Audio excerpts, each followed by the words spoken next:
Đến giờ này cô hơn 10 năm rồi cô lại còn vác mặt cô đưa thằng cháu lên. Thế thằng cháu lên bây giờ phút này cô lại còn đòi lấy nó. Thế nó đã có vợ rồi làm sao tôi chấp nhận được cô. Con xin bố ấy, bố cho mẹ con ở cùng được không bố? Bố hiểu. Chờ bố đưa đi. Hiếu ơi.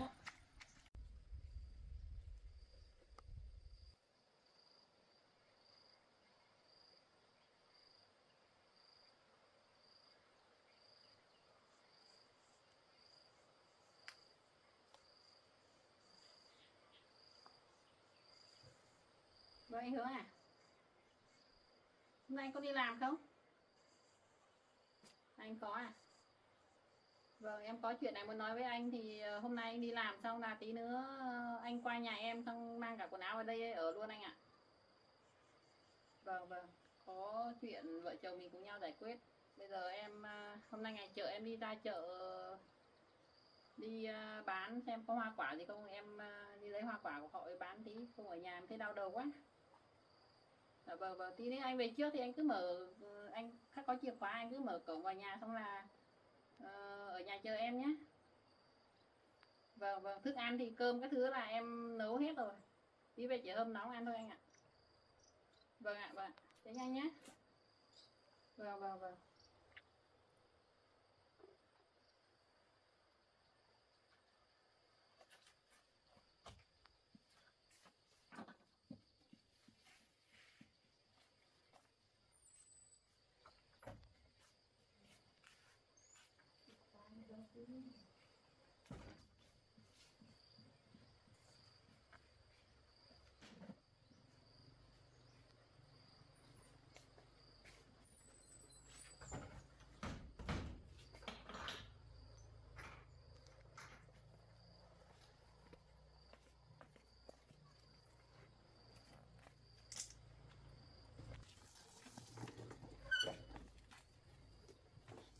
Hôm nay Hướng lên phải kỷ chuyện với Hướng ngày hôm qua, còn Hạnh không về nó dọa mình được.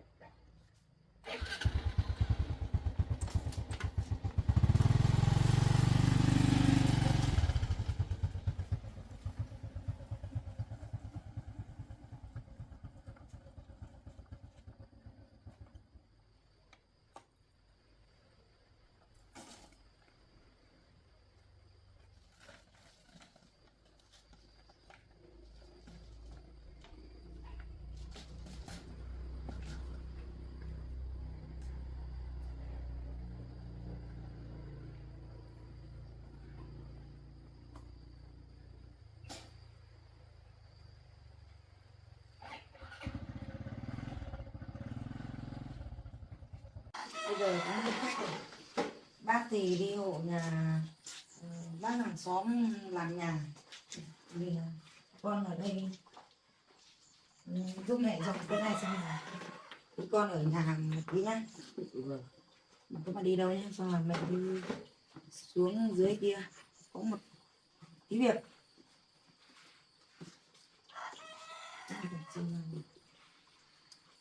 Con ạ, con có nhớ bà nội với bố không? Mẹ biết là con thiệt thòi thì lắm, nhưng mà con cứ đợi mẹ một thời gian, mẹ sẽ đi tìm gặp bố và bà nội để nói với bố với bà nội để chấp nhận hai mẹ con mình cùng ở chung với bố ấy. Nếu lúc đấy là con có bố và cả mẹ thì gia đình mới hạnh phúc được. Lúc đấy thì con mới không bị các bạn chê cười là không có bố ấy. Con chỉ có một thời gian nhé con ạ. Ví dụ bố mà thì chấp nhận con chấp nhận mẹ, thì con có chịu sống với bố, ở với bố hay lại ở với bà nội không? Không, con sẽ gặp bố ở với mẹ. Ừ. Thế con định đi gặp bố à? Con không, chừng nào bố về con mới bảo. Bố đi lên phở con mới bảo ấy. Vâng. Thế mẹ cảm ơn mẹ, con đã giúp mẹ. Thôi hai mẹ con mình cùng nhau cố gắng nhé. Bây giờ con ở đây lau bàn với lại xếp bàn ghế quét cái này cho bác ấy. Mẹ đi có việc một chút, con ở nhà thì có mà đi đâu nhá.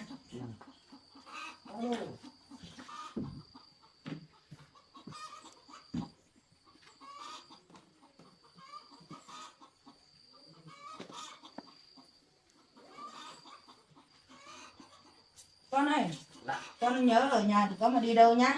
Vâng. Đây đợi mẹ nhá. Mẹ đi một tí mẹ về đây.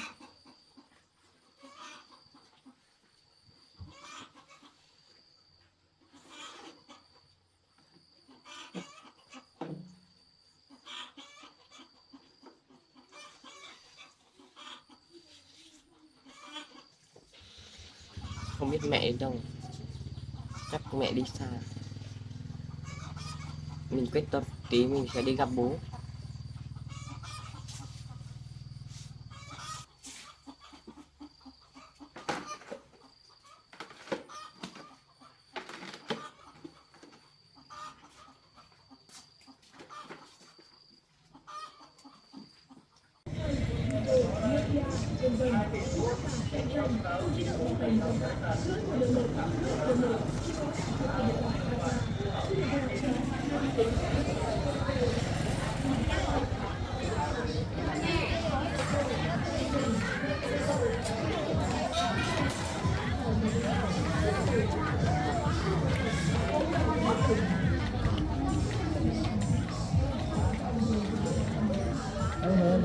không về dạy con không được đúng là không thích thì có thể mang lên đổi.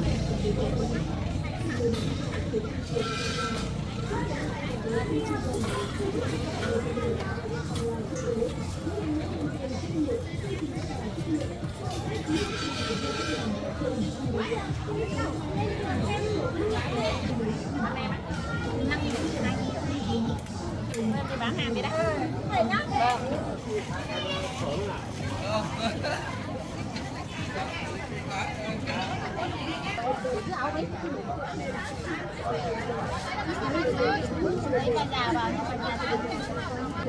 Cái có sao bằng ai kênh nào trên nào cũng thấy ở trong cái đám ấy này để cho tốt nó mới mừng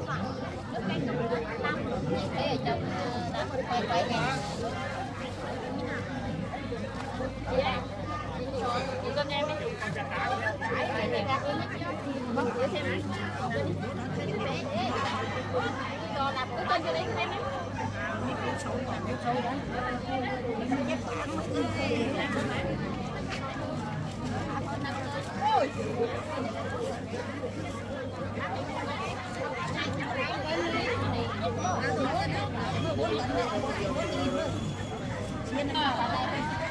nấu không phải đẹp đi tuổi đi cái bạo đấy thi có hai ba con này có thì có khó tôi ở gần đây tôi cứ thế nào hỏi tôi là tôi bà mang lên đây tôi đấy em ơi ra đây em đi đây mà tôi đây đi chị ơi cứ cái to 10.000 một cân đỗ đẹp thế bao nhiêu một cân đỗ đấy cân đỗ 45.000 bà 45.000 vâng đỗ đợt này đắt lắm đắt nhỉ vâng lấy ép 45.000 được đấy mỗi lần nó bán 35.000 cái này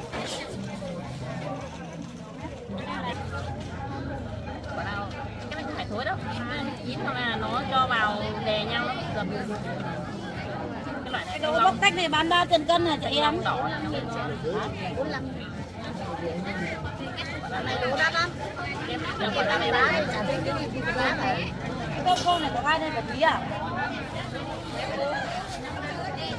Chị đẹp ơi. Cô này 3 tiền cân này không phải nó thối đâu đây.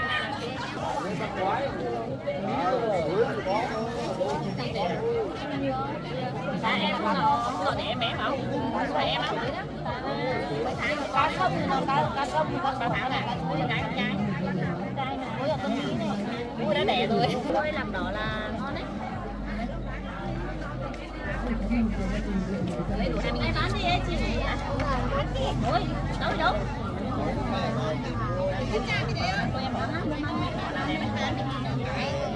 Cái này là nó quá.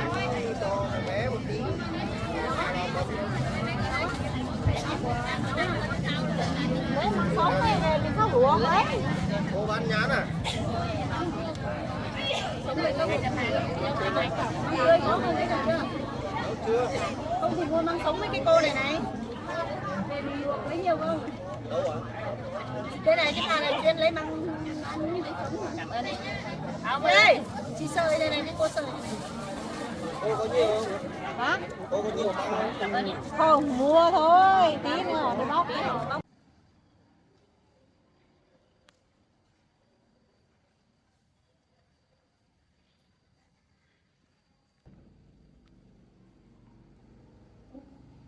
Nhớ cái thằng cháu quá mà không biết làm nào được, mẹ lại không cho gặp.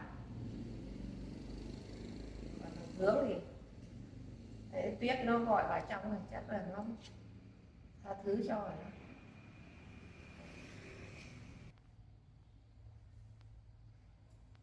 Như đứa khác thì thật nó còn làm sồn sồn lên, nó còn không cho thằng Hướng vào, nhưng mà cái Tuyết này con người hiểu biết, nó vẫn tha thứ, nó còn lại gọi Hướng vào trong. Giờ thì lo mỗi cái thằng cháu mình này, nó cái Hạnh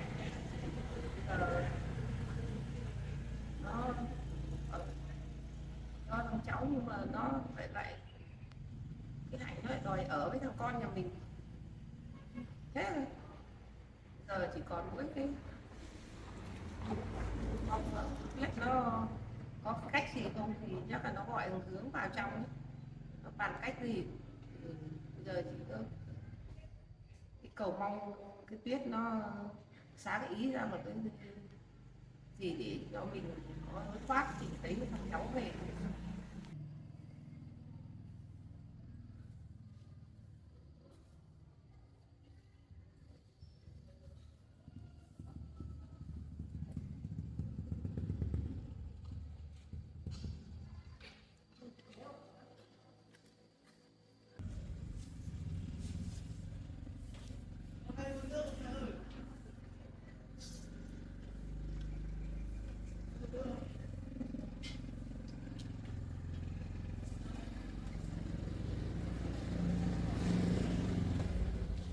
Bác à? Anh à. Mũ đâu? Tôi đang bảo mai tôi vào gặp mà hai mẹ con tôi. Cháu tiện cháu ra luôn. Đấy, các cô vào nhà đi. Vâng, cháu cái áo đây.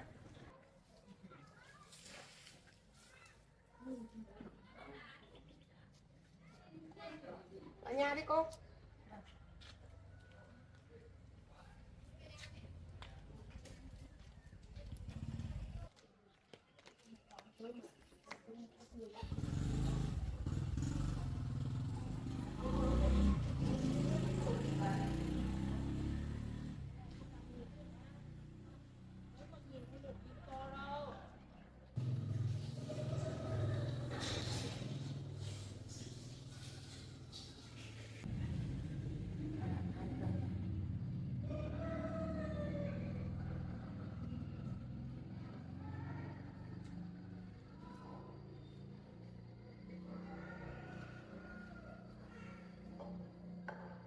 Bác này, thì anh Hướng không ở nhà.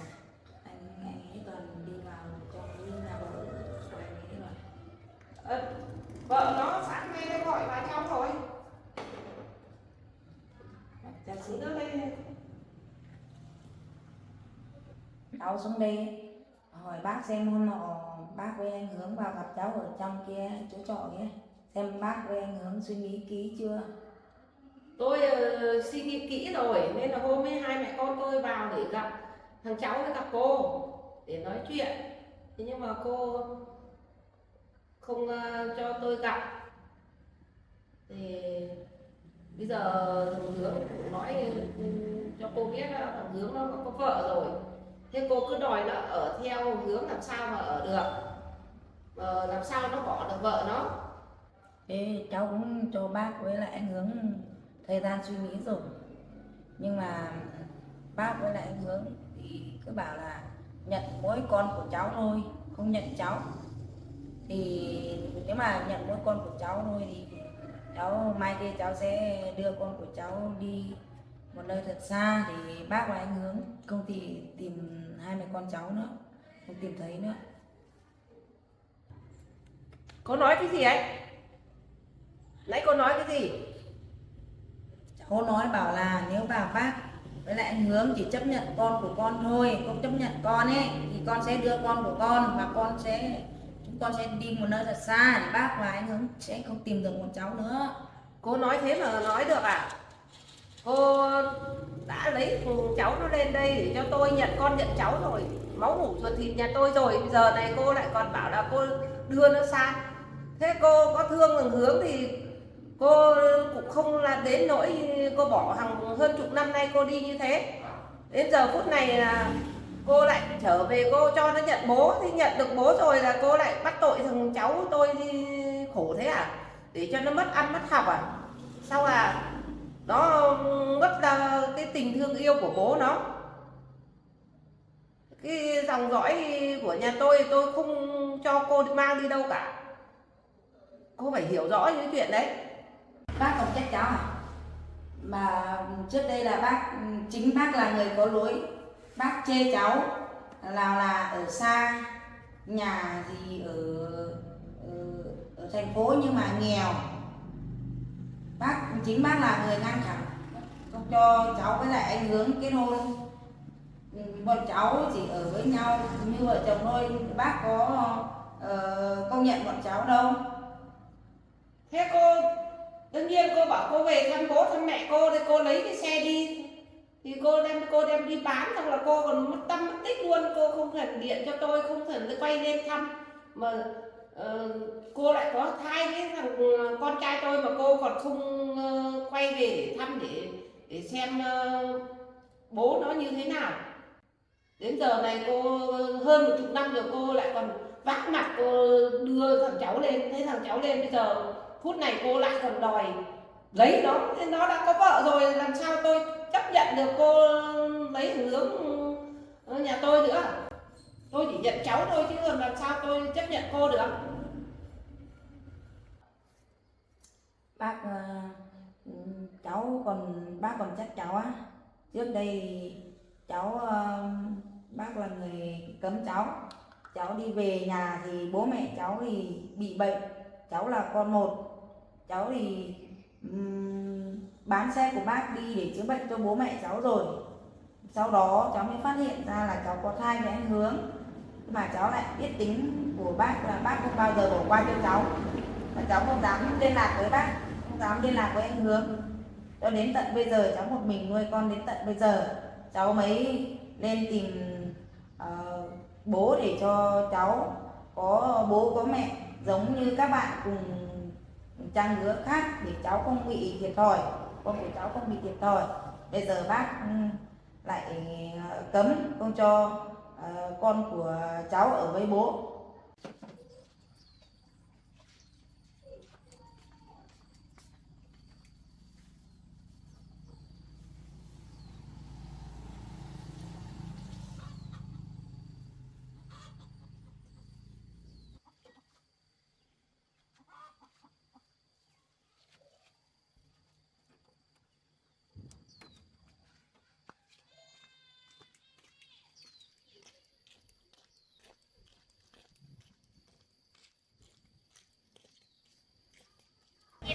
Thanh long 20.000 cân. Mua gì đấy? Chưa lên 10.000 một cân, chưa lên 10.000 một cân. Em lấy quả đi. Đây rồi. Nhãn tiêu ngọt 25.000 2 cân, nhãn tiêu ngọt. Chưa lên 10.000. Giờ phải lại hả? Tiêu ngọt 25.000 2 cân. Tin ca nam là lại. Cô mua ca. Chưa lên 10.000, chưa lên 10.000.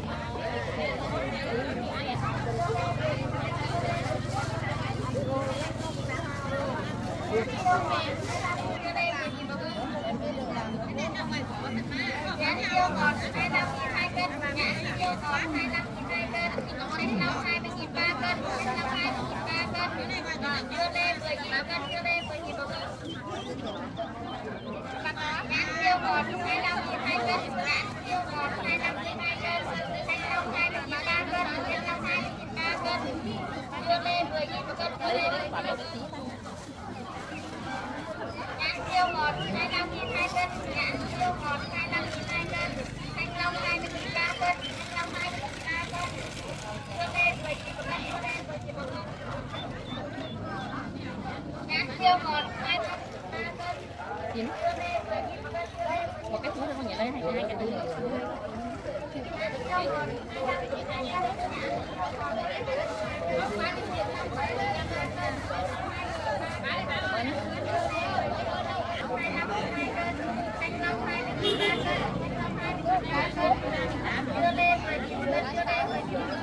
cháu đã một mình nuôi con của cháu lớn từng này rồi, cháu mới đưa nó về đây để gặp bố, nhận bà nội, nhận tổ tiên, để cùng cả bố cả mẹ vun đắp cho con. Thế mà bác lại không, chỉ muốn nhận cháu thôi, không nhận cháu, nhận con của cháu thôi, không nhận cháu. Thì cháu sẽ đưa con của cháu đi một nơi thật xa, đến lúc đấy là bác với hướng sẽ tìm không thấy con của cháu nữa. Đấy, cô nói như thế thì tôi cũng nghĩ hết rồi. Giờ này cô bảo ở với thằng Hướng ở trong kia thì không thể được rồi, vì nó còn có vợ nó. Tốt nhất bây giờ tôi giải quyết cho cô như thế này, là hai mẹ con cô cứ ra ở cái nhà này cho tôi, xong là cho cho thằng Hiếu nó học hành ở đây, lấy xin giấy tờ về cho nó học ở đây, cho nó theo bằng chúng bằng bạn đó. Thế còn khẩu thì cắt khẩu nhập vào nhà tôi. Hàng ngày là cô vào trong ấy làm đỡ tôi chăn lợn chăn gà nhà trong. Thế còn cháu nó đi học về là nó ở đi lại ở đây.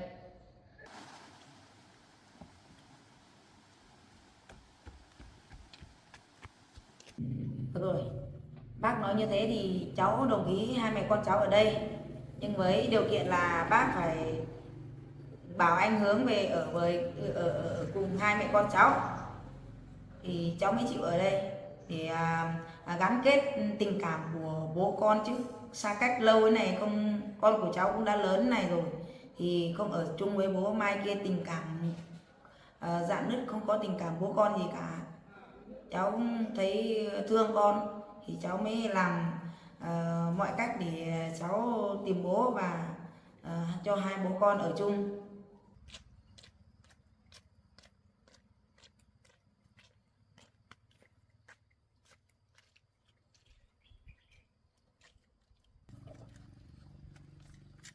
Không biết bác với bố đi đâu.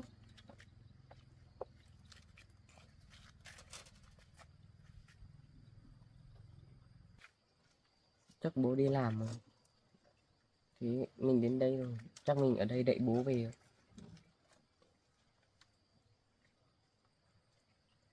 Không biết mẹ đi đâu.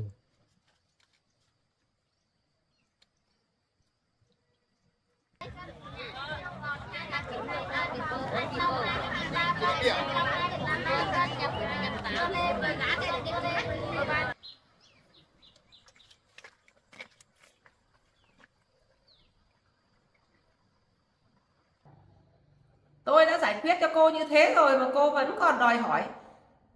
Hướng là nó ở với vợ nó trong kia, còn cô, hai mẹ con cô là cứ ở đây với tôi, chứ không thể mà lôi thằng Hướng ra đây được. Vợ nó không bao giờ nó bỏ Hướng ra ngoài này được.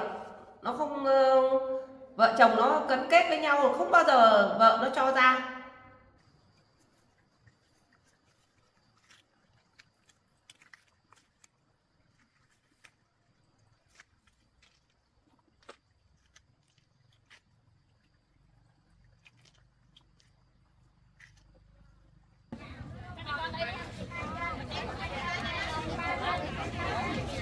Lấy bao nhiêu? Lấy điện thoại à? Em mày chọn lấy đi. Bao nhiêu một cân chứ? 10.000 một cân này. Mấy cân? 2 cân. 2 cân. 2 cân. Con cả to chắc lúc nãy mình đã gọi chọn cho tôi. Chợ A. 2 cân, nhãn ngọt 25.000 2 cân, thanh long 20.000 3 cân, thanh long 20.000 3 cân, dưa lê 10.000 một cân, dưa lê 10.000 một cân. Nhãn siêu ngọt 25.000 2 cân, nhãn siêu ngọt 25.000 2 cân, thanh long 20.000 3 cân, thanh long 20.000 3 cân, dưa lê 10.000 một cân, dưa lê 10.000 một cân. Nhãn siêu ngọt 25.000 2 cân, nhãn siêu ngọt 25.000 2 cân, thanh long 20.000 3 cân, thanh long 20.000 3 cân, dưa lê 10.000 một cân, dưa lê 10.000 một cân. Nhãn siêu ngọt 25.000 2 cân, nhãn siêu ngọt 25.000 2 cân, thanh long 20.000 3 cân, thanh long 25.000 2 cân, nhãn siêu ngọt 25.000 2 cân, thanh long 20.000 3 cân, thanh long 20.000 3 cân, dưa lê 10.000 một cân, dưa lê 10.000 một cân. Cô phải hiểu là hai vợ chồng thằng con thằng Hướng ấy là nó đã đăng ký kết hôn hợp pháp rồi. Giờ này là cô là còn bảo là vào ở với nó thì làm sao mà ở được, vợ nó có cho phép không. Hai nữa là cái Tuyết nó không bao giờ buông tha cho chồng nó ra ở với cô đâu. Bác ạ, bố thằng bé thì mẹ con cháu ở đâu thì phải có bố, cho nên là bác bảo là con ở đây một mình với con của con ở đây thì con không bao giờ ở đâu, con sẽ vào trong đấy ở với cùng anh Hướng với vợ anh ấy. Cô mà nói thế mà nghe được à? Làm gì thằng Hướng không bao giờ nó bỏ cái Tuyết cả.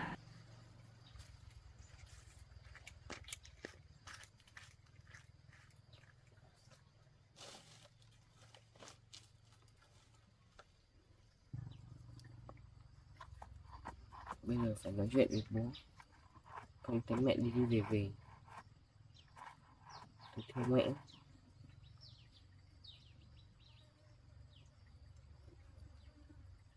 Vì cô mà nó hàng bao nhiêu năm rồi nó không lấy ai cả, nó đi làm ăn nó mới gặp được cái Tuyết. Thế là cái Tuyết là con người hiểu biết, yêu nó yêu thật sự, Tuyết nó mới lấy bây giờ cô lại lên phá vợ chồng nó thì không được rồi. Tôi không bao giờ chấp nhận như thế.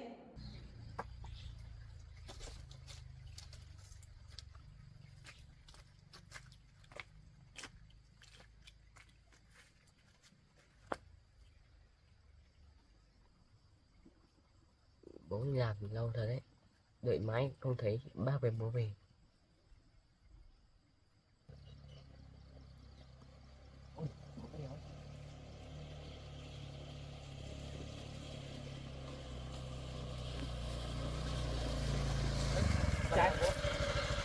Con tới nhà bố á, tôi đây á.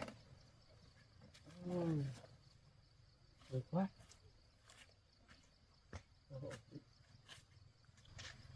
Nó xuống đấy á. Vâng.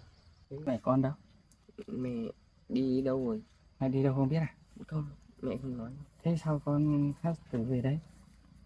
Con về đây gặp bố. Mẹ tìm bố à? Ừ. Thế con về đây bố cho bố mở cửa lên nhà.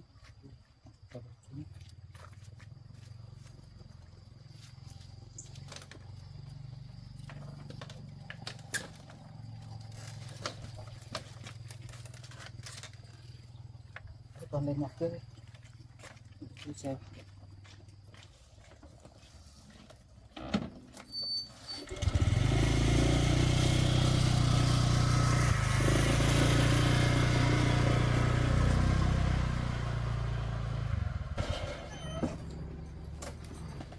Con ơi, con ngồi đây chờ bố nhé. Con vào đây. Cất đồ rồi. Con cứ ngồi đấy nhé.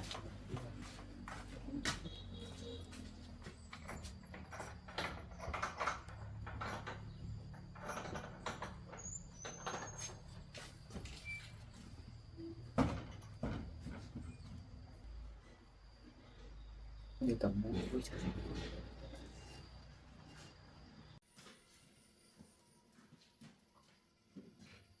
Ủi quá, thằng con trai nó biết được tìm mình. Chắc chắn nó cũng thích bố rồi. Biết bố hoa quả để ăn.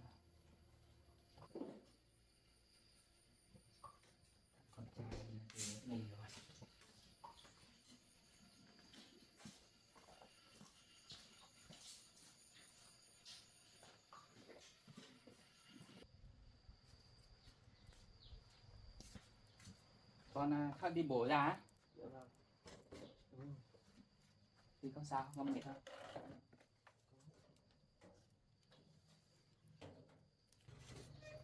Thế con ra đây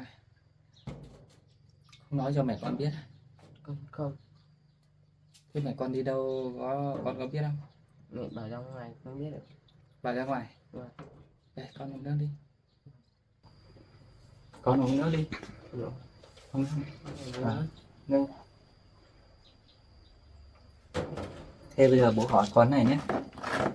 Thế con đi theo mẹ vào nhà làm nhà quán ăn này là có vất vả lắm không? Dạ. Không. Không đâu gì. Vâng. Thế có ăn uống đầy đủ không? Có.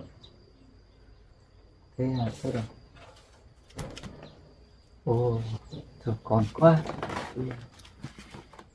Không ngờ bố đã có một thằng con trai lớn như thế này. Thật sự là mẹ con cũng đưa con về tìm bố.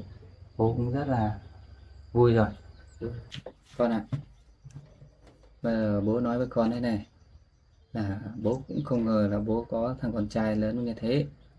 Đúng là trước chắc là mẹ con cũng nói cho con biết một phần nào rồi, mà bố cũng nói cho con biết đấy, trước là bố với mẹ cũng là yêu nhau và xác định cũng là lấy nhau, nhưng mà về sau là mẹ có công việc mẹ đi về, xong là mẹ không lên tìm bố nữa mà cũng mất tích luôn, không liên lạc được mẹ. Bố cứ chờ năm này qua năm khác, trông chờ mà tìm thì chẳng biết tìm, liên lạc thì không được. Lúc đấy thì cũng mười mấy năm nay thì nói chung thì liên lạc các thứ nó cũng còn khó khăn, không như bây giờ.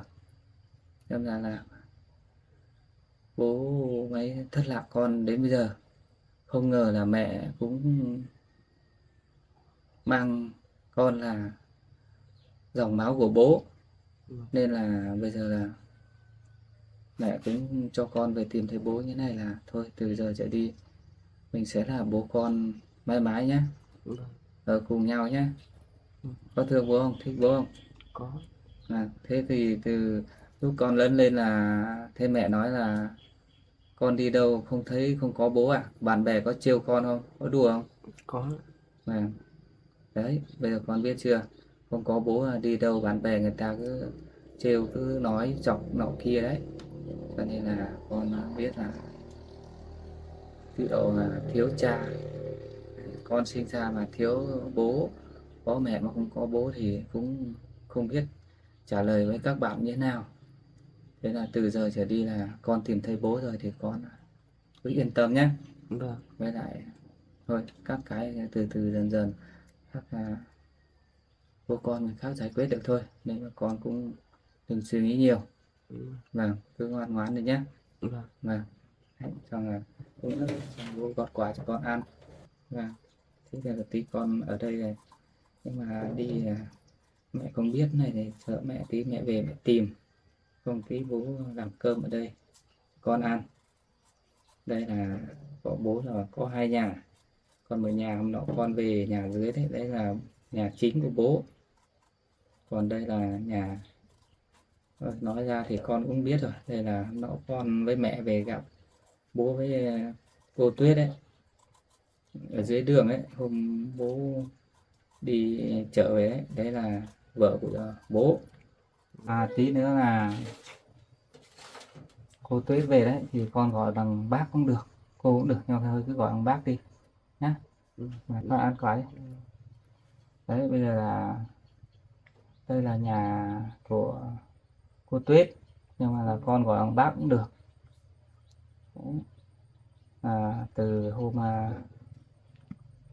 bố gặp con đấy, biết là con chính xác là con là dòng máu của bố, thì được bác sĩ nó công nhận thì bố rất vui, không biết nói nào được. Nhưng mà bây giờ thật sự là cũng nhiều cái là vướng, nhưng mà vướng là vì chỗ mẹ cháu, với lại là bây giờ đây là nhà bác Tuyết, đây cũng lại là vợ của bố, nên là rất vướng ở chỗ đấy. Bây giờ bố giữ con ở lại cùng bố là được rồi, nhưng mà còn mẹ cháu, còn mẹ con là cũng bảo ở cùng, nhưng mà bây giờ rất khó xử vì bố cũng đã lấy vợ rồi, cũng không thể cho mẹ con ở cùng bố được, nên bây giờ là bố cũng rất khó nghĩ chú con với bố, cho nên là bây giờ nếu như con ở với bố thì bố cho mẹ con đi về quê làm ăn hay là đi lấy người khác thì con có đồng ý không, có nhất trí không? Dạ bố, con không thể sống theo mẹ được. Vâng, bố cũng biết điều đó. Thật sự là người con là cũng được mẹ nuôi lớn từ bé, mang nặng đẻ đau từ trong bụng ra và nuôi lớn đến bây giờ, thì chắc chắn là con cũng rất yêu mẹ và mẹ cũng rất thương con. Nhưng mà làm mỗi cái là bây giờ bố con mình ấy,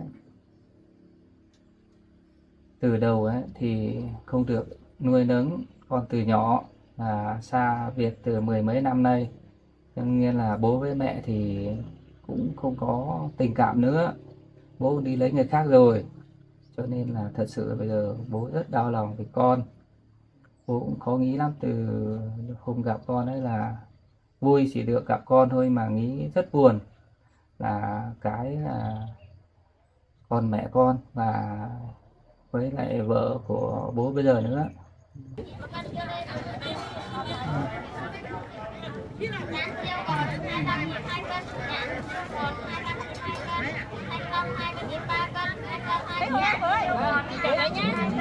Thanh long 20.000 3 cân, thanh long 20.000 3 cân, dưa lê 10.000 một cân, dưa lê 10.000 một cân. Nhãn siêu ngọt 25.000 2 cân, nhãn siêu ngọt 25.000.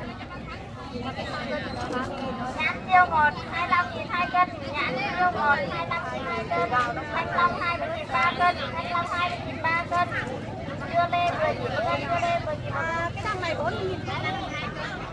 Nhãn siêu ngọt 25.000 2 cân, nhãn siêu ngọt 25.000 2 cân, thanh long 20.000 3 cân, thanh long 20.000 3 cân, dưa lê 10.000 một cân, dưa lê 10.000 một cân. Này nhé, vâng vâng. Nhãn siêu ngọt 25.000 2 cân, nhãn siêu ngọt 25.000 2 cân, thanh long 20.000 3 cân, nhãn siêu ngọt 25.000 2 cân, nhãn siêu ngọt 25.000 2 cân, thanh long 20.000 3 cân, thanh long 20.000 3 cân, dưa lê 10.000 một cân, dưa lê 10.000 một cân, thanh long 20.000 3 cân, dưa lê 10.000 một cân, dưa lê 10.000 một cân.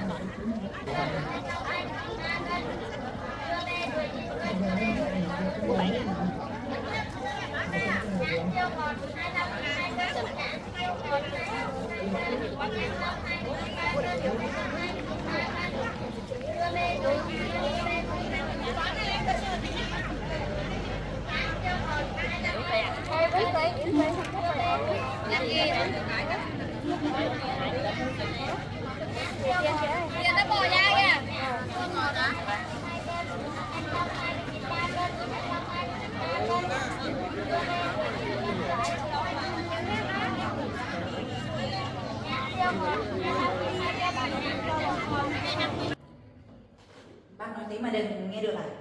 Hôm qua cháu cũng đi vào gặp vợ anh Hướng rồi. Vợ anh Hướng thì cũng nhất quyết là không cho tôi ở, không cho cháu ở cùng con trai của cháu, và cháu xuống đây ở với bác thôi. Nhưng mà một tí nữa cháu vào, cháu lại quyết định vào một lần nữa để gặp cả anh Hướng, cả vợ anh Hướng nữa, xem hai người nói, để nói với hai người ấy. Cháu quyết định vào ở với anh Hướng, có con ở, con của cháu là ở đâu thì có con ở đấy, có cháu ở đây đi theo. Cô nói thế mà nghe được ạ. Tôi đã giải quyết như thế rồi, là mẹ con cô ở đây mà cô vẫn cứ cố tình để vào để phá vỡ hạnh phúc vợ chồng của Hướng ra thì không thể chấp nhận được. Rồi tôi, cô làm nếu mà cô cũng cứ làm phá vỡ hạnh phúc của hai đứa con dâu tôi với con trai tôi là tôi không tha cho cô đâu. Bác ạ, cháu cho bác biết này, vợ của anh Hướng ấy, chị Tuyết ấy, không sinh được con đâu. Bây giờ cháu cho bác lựa chọn. Một là bác chọn vợ anh Hướng, chị Tuyết. Hai là bác chọn cháu với lại con của cháu. Đấy là do bác quyết định tương lai của bác. Nếu mà bác không quyết định được thì cháu sẽ đưa con của cháu đi một nơi thật xa. Đến lúc đấy bác không gặp được con cháu của bác nữa.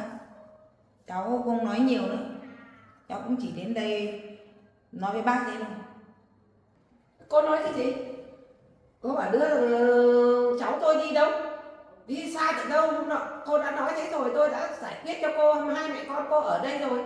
Tại sao cô vẫn còn cố tình bảo lại đưa thằng cháu tôi đi đâu? Nếu mà cô cố tình như thế, vì tôi đã tha thứ cho cô rồi, để thằng cháu ở đây. Còn cô cố tình như thế, tôi gọi công an đến bắt cô ấy, vì cái chuyện lừa đảo ngày trước cô lấy cái của cải của tôi, xe tôi đem đi bán ấy. Cháu dám thách bác ấy, tố giác bác mà dám báo công an ấy, bác mà báo công an ấy thì truy cứu ra thì cháu là người có tội, nhưng mà công an họ bắt cháu đi thì cháu của bác là người ảnh hưởng đầu tiên, không phải cháu. Và anh Hướng cũng là người lây. Con ạ, bố cũng rất đau lòng. Bố nói với con như thế thì chắc chắn là con cũng nghĩ là không vui lắm. Nhưng mà thật thì bố cũng đã lấy vợ rồi. Nếu như bố không lấy vợ đấy, chưa lấy ai đấy, thì có thể là mẹ con đến đây thì bố cũng sẽ tha thứ và chấp nhận. Cả mẹ của con và con ở cùng bố cũng được.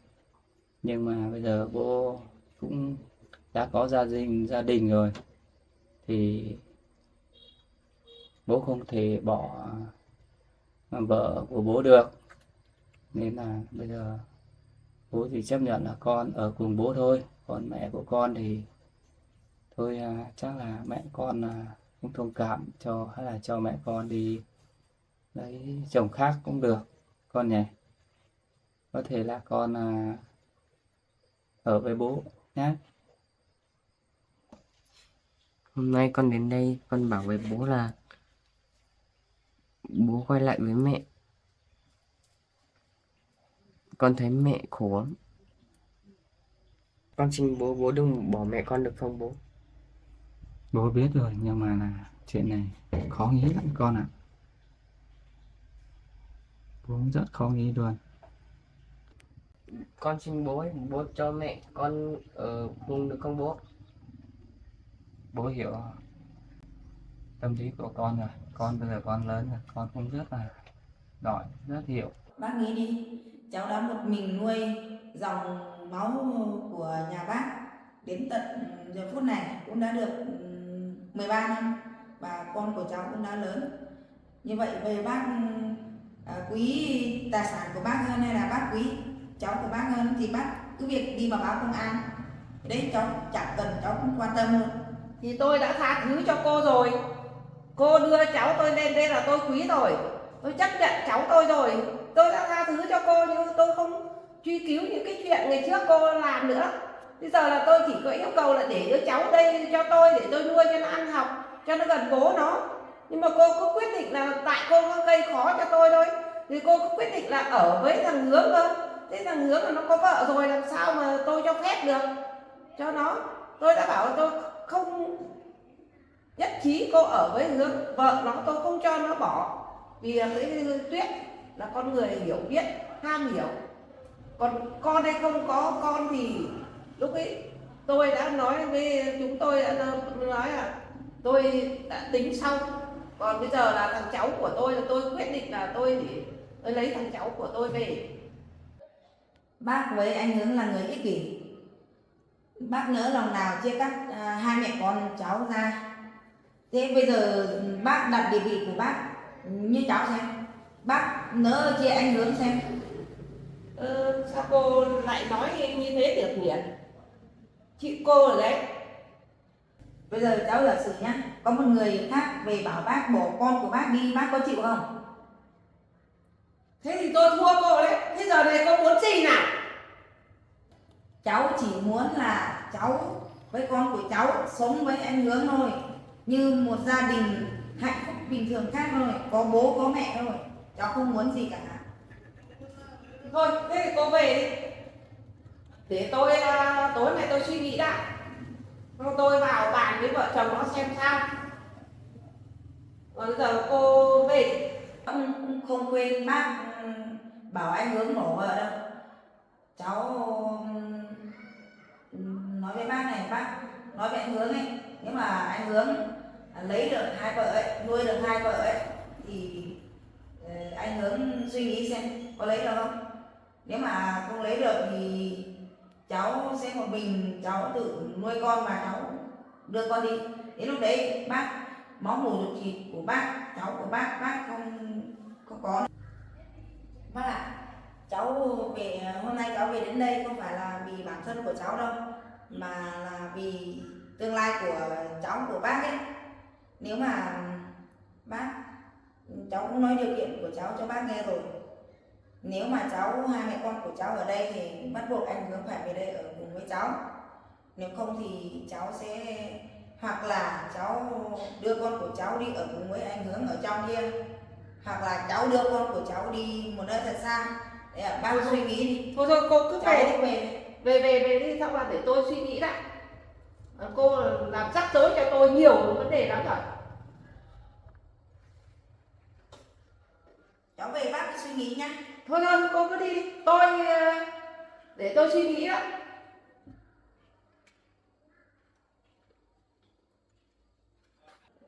Nó uy hiếp mình đến mức độ thế được. Giờ mai phải vào nói chuyện với cái Tuyết xem là liệu có chấp nhận cho nó ở cùng không. Con này nó quá đáng. Bà đừng có mà hòng tôi nhé. Tôi không bao giờ tha thứ, không để yên cho con trai của bà đâu. Trai của tôi ở đâu thì tôi ở đấy. Bà định chia cách mẹ con tôi á. Nếu mà không cho tôi ở cùng, tôi sẽ nhiễu đến cùng. Thì lúc đấy mấy người sẽ biết.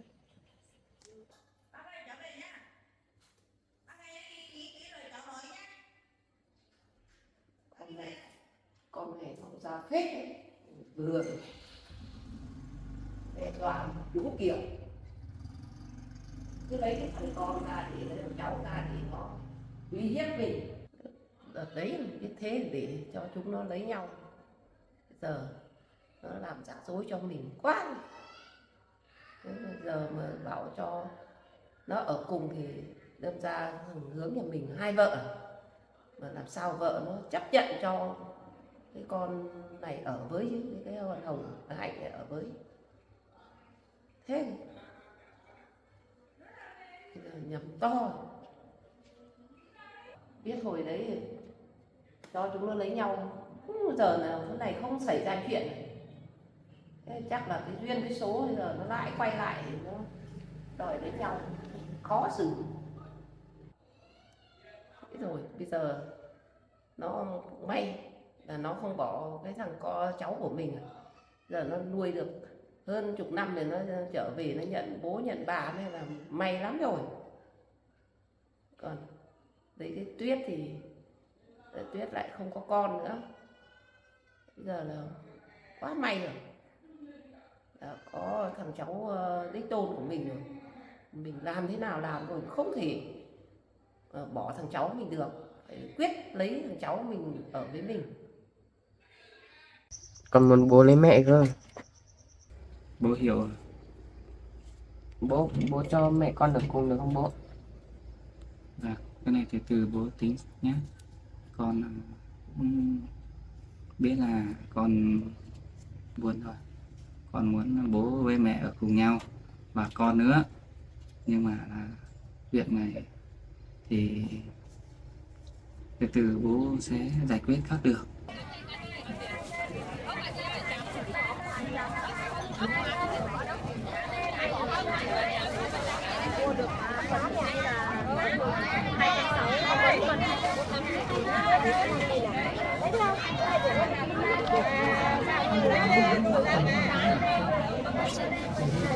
Đấy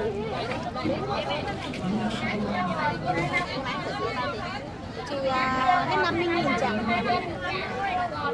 Em cân cái bì rồi em đem cái bì em cân lại xem nào. Vâng, 5 cân chẳng.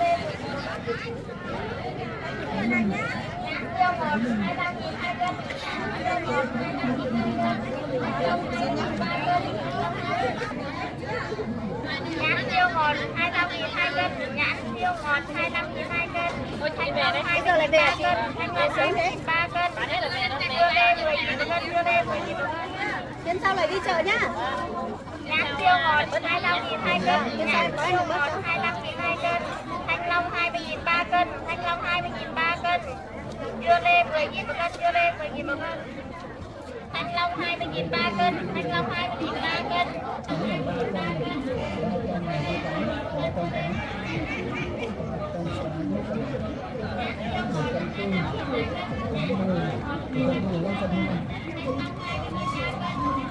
Nhãn siêu ngọt 25.000 2 cân, nhãn siêu ngọt 25.000 2 cân. Thanh long 20.000 3 cân, thanh long 20.000 3 cân. Dưa lê 10.000 một cân, dưa lê 10.000 một cân. Nhãn siêu ngọt 25.000 2 cân, nhãn siêu ngọt 25.000 2 cân. Thanh long 20.000 3 cân, thanh long 20.000 3 cân. Dưa lê 10.000 một cân, dưa lê 10.000 một cân. Nhãn siêu ngọt 25.000 2 cân, nhãn siêu ngọt 25.000 2 cân. Thanh long 20.000 3 cân, thanh long 20.000 3 cân. Dưa lê 10.000 một cân, dưa lê 10.000 một cân.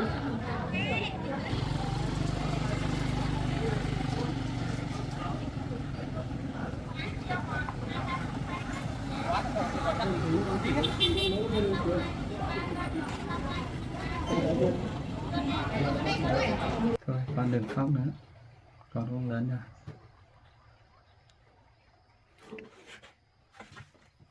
Con xin bố cho một yêu cầu, bố cho mẹ ở lại được không bố? Vâng, việc đấy từ từ con cứ bình tĩnh, bố các tính sau. Con cứ ngồi xuống đây để bố nói chuyện đã. Rồi con về đây bố. Ý Được mẹ ạ. tìm Cứ chờ đã con đây. bố nhớ lời hứa bố. Bố biết rồi. Con đây từ từ bố đưa về. Con này. Chờ bố nào. Con này. Chờ bố đưa đi. Hiếu ơi. Chờ từ từ đã. Bố đưa xe đi mà.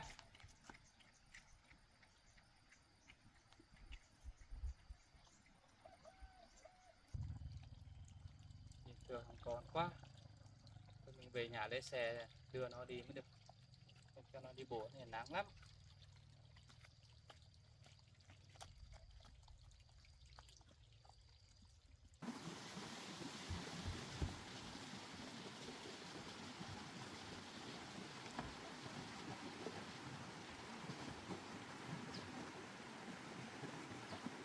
Sao bố không chịu lấy mẹ?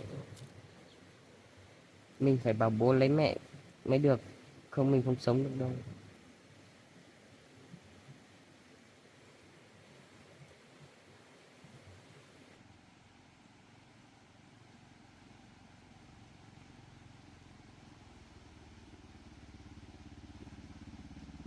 Hiếu, con lại ngồi ở đây. Con đi đâu ấy? Sao con mẹ bảo con ở nhà cơ mà? Sao con lại đây làm gì?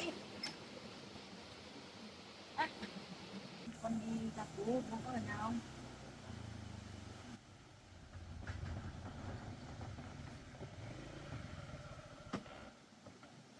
Em vừa đi đâu rồi? Anh ở nhà thôi à? Vâng. Em vừa đi ra nhà anh về, không gặp anh. Mẹ anh bảo là anh đi làm. Và anh về đây ở với cô ta rồi à? Anh... Em cấm anh nhé, từ nay về sau là anh không được gặp con của em nữa nhé. Hôm nay con của em ra đây gặp anh là em cũng xin lỗi. Anh đừng có mà chửi em, bảo là em không biết dạy con đấy nhé. Em đã dặn nó, bảo nó ở nhà rồi nhưng mà nó vẫn cứ thấy em đi rồi nó trộm em ra đây để gặp anh ấy. Vì em phải biết đấy, con bây giờ nó cũng lớn rồi. Mẹ anh đồng ý cho em ở nhà anh rồi, nhưng mà còn anh thì anh nghiên cứu đi, anh chọn em hay là chọn cô ta, Bây giờ... đấy là tùy anh. Bây giờ để anh nói. con bây giờ con cũng lớn rồi thì con cũng biết là bố rồi, thì bây giờ hôm nay xuống ra chỗ nhà anh, hai bố con gặp nhau một lúc thôi, thế là cũng đang nói chuyện, thế là con cũng buồn chạy về, thế là anh lấy xe đưa về. Thôi thằng nào cũng buồn rồi, hai mẹ con cứ sang nhà anh. Ôi Đây. em không có thời gian sang nữa đâu. Bố đừng chửi mẹ. Vâng, bố. Mẹ đừng chửi bố nữa. Bố lấy mẹ đi. Đấy. Con Đây, do anh con nói rồi. thế nhưng mà anh cũng không có thể biết là con nghĩ như thế, nhưng mà nó cũng còn dài lắm, có thể là thôi bây giờ cứ con với lại em đi về đi, cho con đi sang nhà anh. Con đi theo tôi chứ đi theo anh làm gì? Mà bố mẹ không lấy nhau thì con bỏ nhà ra đi. Con không được nói thế, con không được làm thế đâu nhé. Con không được làm thế đây nhá. Con bố với mẹ thì cứ từ từ, con không hiểu. Bố mẹ mà không lấy nhau thì con bỏ nhà ra đi. Thôi con đừng nghĩ thế Vâng, nhé, mình nghĩ thế. con đừng nghĩ thế nhé con nhé. Con đi đâu? Đấy, là anh đấy. Con mà có chuyện gì là em không bỏ qua cho anh đâu. Em đi. Em đi.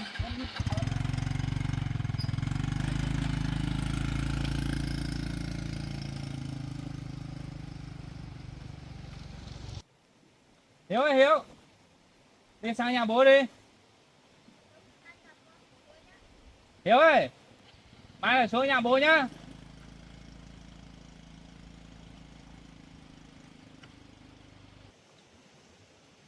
Không biết thằng con lại nghĩ được như thế, bảo là bố mẹ không ở cùng nhau, không lấy nhau là lại bỏ nhà ra đi. Bây giờ nó lớn rồi, nó cũng hiểu rồi, rất buồn với thằng con này, ép bố với mẹ phải lấy nhau này thì làm sao được, còn vợ mình chứ. Thôi đi về đã, chờ về vợ về xong là tìm cách giải quyết mới được.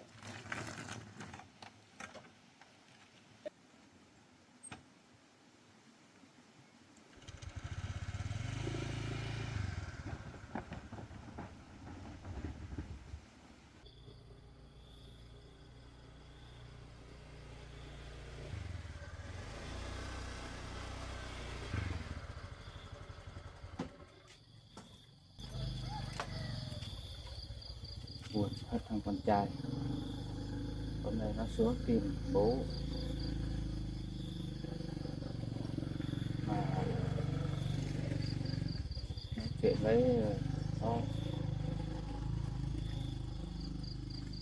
bảo mình phải lấy cả mẹ ở cùng nhau cơ, không thì nó không ở, thế mà nó lại làm giận vội chạy về, ra đường lại gặp luôn mẹ nó đi đâu về, bảo ra ngoài nhà ngoài thật.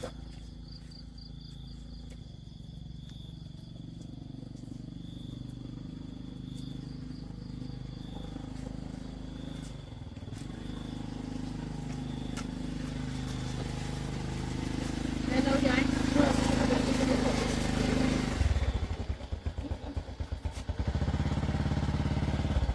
Anh về đâu rồi?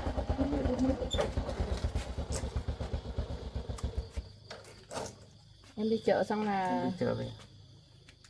về đến ngoài chỗ nửa đường em còn đi hỏi dò thông tin em tên một tí. Vâng. Thế là Thế có biết thông tin gì không em? cũng không chưa biết gì đâu. Chưa biết gì. Không thấy hỏi mọi người thì họ cũng bảo là bà ngoại em ấy ở xa lắm mà thế. Vâng. Nhưng mà chắc là em nghĩ chắc là cũng trốn trên bà ngoại thôi. Buồn quá nhỉ bây giờ. Thế này Anh mà... đi làm về xong là vào đây lâu rồi đúng không? Vâng, anh vào được một lúc lâu khá lâu. Thế nhìn xem mặt anh buồn buồn thế. Anh lúc em gọi anh về đây đấy, xong là anh về đây xong gặp thằng con của anh nó về đây ở Anh dưới nói cổng. cái gì cơ? Thằng cò về đến đây á? Vâng, cò của anh ấy nó về đến dưới cổng, xong là thấy lúc ấy còn đóng cổng ấy, thì mở cổng xong là nó ngồi đấy chờ anh, Thế là anh mới mở cổng xong anh mới đưa nó về đây Tội nghiệp thằng bé thế nhỉ? lên bàn uống nước. Thế mẹ thằng bé có đến đây không? Không đến. Một mình thằng bé hay gì? Vâng. Thế là anh đưa nó lên bàn để uống nước. Thế là hai bố con nói chuyện một lúc. Xong là con bảo là đi tìm bố. Thế hỏi thế là thế con khác về là ai đưa về có mẹ có biết không? Nó bảo không biết. Mẹ không biết, mẹ đi đâu bán rồi nó mới về. Thế là về đây xong là nó bảo là thế bây giờ mẹ đưa con tìm thấy bố rồi thì bây giờ bố có cho mẹ ở cùng không?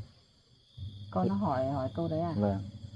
Thế là anh bảo là bây giờ là anh cũng trả lời luôn, anh bảo là không ở được, không cho mẹ ở cùng bố được vì bố cũng đã lấy vợ rồi.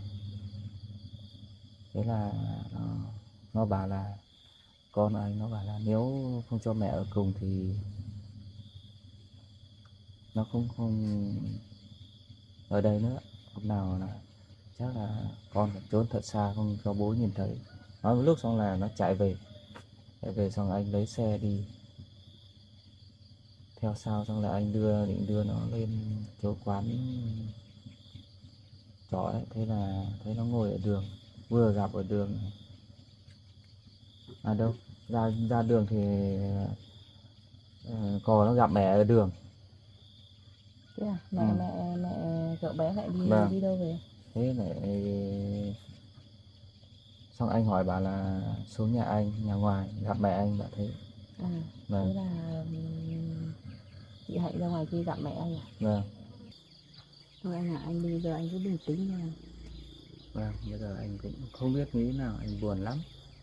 Chắc thằng cò nó cũng nghĩ là đợt trước, hôm trước anh vào chỗ quán trọ ấy, là anh với mẹ rằng co nói chuyện lâu, xong là như kiểu hai người cãi nhau ấy. Thế thì chắc con nó cũng buồn. Nên là con nói bảo anh cứ cho mẹ ở cùng như thế đi, thì anh cũng nghĩ không có thể như thế được. Thế là con nó giận, nó trốn về. Anh nghĩ là chắc con nó cũng hiểu rồi, có nghĩ chắc là nó cũng buồn lắm. Bây giờ nhìn thấy bố mà lại không được ở với bố ấy. Thằng bé nó Cho nên là đã mười mấy tuổi rồi thì chắc chắn thì trẻ con bây giờ nó không như ngày xưa đâu, bây giờ nó cũng nhạy cảm lắm, cho nên nó thấy bố mẹ thế này cãi nhau rồi là thế này thế kia thì chắc là ảnh hưởng tâm lý anh ạ. đấy. Bây giờ thật ra thì chuyện này em cũng cố gắng để giúp anh đấy, nhưng mà em cũng không biết là phải giúp anh thế nào. Bây giờ là do anh quyết định thôi. Rồi em xem em nào có cách nào bảo anh ấy giúp anh với. Em cũng nói luôn cho anh biết là hôm qua mẹ thằng bé cũng có đến đây. Hôm qua mẹ thằng bé đến đây anh ạ. Em cũng được không được nói chuyện này cho anh biết. Thế mẹ thằng bé cũng xuống đây đến đây à? Em cũng đi làm việc nhà linh tinh, xong là chăn gà xong em cũng bảo là thôi thì bây giờ chuyện này thì khuyên ra tay giúp anh, thì không biết đến bao giờ thì nó mới giải thoát được cho anh. Thì em cũng nghĩ nhiều lắm, xong em cũng thay quần áo, xong em cũng đi bảo là lên chỗ quán ăn hôm trước ấy, lên để gặp chị ta để nói mọi chuyện đi, xem là có cách gì để nói cho chị ta. Em cũng nói xem chị ta ý chị ta thế nào, nhưng mà em đi đến dưới cầu kia thì cũng gặp chị ta cũng về đây luôn, cũng bảo là về gặp em. Thế là thôi thì em bảo thôi thì đã đến đây rồi thì lên nhà nói chuyện. Thì đi vào quán người ta nói chả hay ho gì đâu. Thì thế hôm qua đưa mẹ có lên gặp em nói chuyện như thế nào? Nói chuyện thì chị ta cũng đe dọa em nhiều cái lắm. Chị ta cũng bảo là khăng khăng là chị ta không bao giờ bỏ anh đâu, vì thằng con thì chị ta phải bằng mọi cách. Chị ta cũng nói căng lắm, xong là còn đe dọa em các kiểu nữa. Còn nói chuyện với em như thế, dám nói như thế á? Vâng, đe dọa nhiều cái. Thôi em ạ, em cứ tin anh đi. Dù anh với cô ta có con thật nhưng mà không bao giờ anh chỉ lấy con thôi, chứ không bao giờ mẹ nó anh có thể chấp nhận được. Nên là em cứ yên tâm nhé, anh không bao giờ bỏ em mà thiếu em được. Thực ra thì em vẫn tin tưởng ở anh thôi, nhưng mà bây giờ ở giữa anh thì lại có thằng bé nữa, thì em không biết là anh có cách nào để xử lý giải quyết chuyện này để cho nó êm đẹp không, tốt đẹp không. Thế thôi, bây giờ thật ra thì người lớn mình thì là một chuyện rồi, nhưng mà còn thằng bé nữa cũng là một chuyện, cũng là máu mủ của anh. Thì thật ra thì em cũng thấy chuyện này em cũng thấy đau lòng lắm. Bây giờ Anh rất buồn, không biết tính nhau được, nhưng mà anh cũng biết là anh cũng là một, hai là hai thôi. Quyết định là con thì anh không bao giờ anh bỏ, mà em thì anh cũng không bao giờ bỏ. bây Còn giờ riêng mẹ nó thì bảo ở chung anh, sống với anh thì anh không bao giờ có cái giai đoạn đấy rồi. Kiểu gì anh cũng vẫn tìm cách giải quyết thôi. Nên là em thứ nhất là em ủng hộ anh, cái hai nữa là chỉ cần em ở bên anh thôi, lúc nào cũng gần gũi bên anh là anh được rồi. Và cái đầu tiên thì anh cũng rất là vui được em gọi điện anh vào đây, thì anh cũng đã thật sự là mừng rồi. Chứ em còn cũng không nghĩ thì rồi. anh vừa nghĩ đau đầu vừa nhiều cái, xong là lại không được gần em nữa thì anh buồn lắm. Thật sự anh thấy em gọi điện cho anh thì anh nghĩ thôi cũng là đỡ đi một phần nào cái buồn. Nên là em cố gắng giúp anh việc này. Thế mẹ vẫn khỏe chứ anh? Mẹ anh thì cũng khỏe rồi, nhưng mà cũng vẫn lo cái việc của anh này. Thôi bây giờ em cũng nói với anh thế này, thì bây Khó giờ đấy. mình cũng không nói nhiều nữa, bây giờ chỉ có là nghĩ cách giải quyết cho nó êm đẹp thôi. Đừng bây giờ là em cũng mong sao là anh với chú chị Hạnh ấy, giải quyết cho nó dứt khoát đi, xong là đừng có làm kéo lâu dài quá, thì cứ xô đẩy đi thế này thì nó ảnh hưởng đến tâm lý thằng bé. Mà Thì lúc đó thì chuyện gì xảy ra thì anh lúc cũng đấy muốn mình cũng không gánh vác được đâu anh ạ. anh cũng muốn là nói thế nào được nó rõ ràng để xong là anh đón thằng con về cho nó ăn học. Đấy, anh cứ hỏi Đến chị nơi ta đến xem chốn. là nếu mà chị ta mà đồng ý thì cứ đưa con về đây, xong là hai vợ chồng mình chăm sóc thằng bé. Và nếu con Hạnh ấy nó chịu khó, nó nghe anh ấy thì nó cho con ở đây để anh đưa nó đi học. Em này em Xong nói là hết lời, hôm qua em cũng nói hết lời hết ở đấy cùng với vợ cô ta chồng, rồi. cùng vợ chồng mình. Xong là cô ấy, cô còn trẻ thôi, xem là cô đi làm ăn ở đâu cũng được, hoặc đi lấy chồng cũng được, nhưng mà cũng là lo thằng con nó cũng nhớ mẹ, nên là anh cũng nghĩ chuyện đấy thôi. Thì cái gì cái thì mình cứ bàn từng bước thôi em ạ, xem là như thế nào. Đúng rồi, tôi về nhà nấu cái gì ăn đi anh Vâng. ạ. Bây giờ Thế em cũng đi nấu. làm về muộn rồi thôi, hai vợ chồng mình cũng có gì em không giận anh thì anh vui rồi. Bây giờ về Chả nhà giận cùng anh nhau làm gì đâu. làm cơm ăn, xong là cùng nhau giải quyết mọi việc khó khăn thôi em ạ. Thôi đi về đi ạ. Ừ.